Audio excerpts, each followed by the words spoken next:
وَأَقِمِ الصَّلَاةَ، نماز قائم رکھو۔ اب اس وقت تک نماز 5 وقتہ تو نہیں آئی تھی، لیکن رات کی نماز کو ہلکا کر کے، پہلے تو یہ تھا وہی رات کی نماز 1/3 یا نصف یا 2/3، یہ اونچا درجہ ہے، لیکن اس کے بعد اس میں کچھ کمی کر کے صبح اور شام کی نمازوں کا، فجر اور عصر کی، تو نماز کو قائم رکھو۔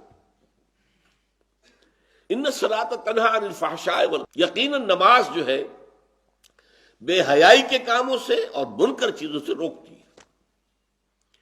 اب کون سی نماز روکے گی؟ ہماری نماز نہیں روکتی۔ کیوں نہیں روکتی؟ ہماری نماز کی روح موجود نہیں۔ روح تو کیا دور آئے گی، ہمیں تو یہی پتہ نہیں ہوتا ہم پڑھ کیا رہے ہیں۔ It's a parrot like repetition, یاد ہے بس پڑھ دیا جلدی سے جلدی کیا اور اللہ اللہ خیر سن۔ اور چونکہ اس وقت آپ کا ذہن جو ہے وہ اس کام میں مصروف ہی نہیں ہے کہ وہ سمجھے کہ آپ کیا کہہ رہے ہیں، لہذا خالی ذہن تو رہ نہیں سکتا۔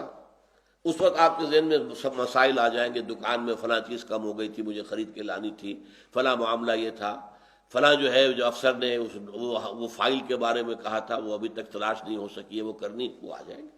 اس لیے کہ دماغ جو ہے خالی نہیں رہ سکتا۔ جب آپ کا دماغ نماز کے اندر انوالوڈ نہیں ہے تو ویکوم رہ نہیں سکتا اس دماغ میں، پھر وہ چیزیں آپ کی آئیں، اسی کے اوپر آپ کھڑے ہو کر زبان آپ کی پڑھ رہی ہوگی اور دماغ کہیں اور ہوگا۔ ایک تو وہ ہمارے ہاں کہاوت ہے کہ ہتھ کارول اور دل یارول، یہاں یہ ہے کہ زبان نماز کی طرف اور دماغ اپنے دھندوں کی طرف، تو وہ نماز کیا اثر کرے گی؟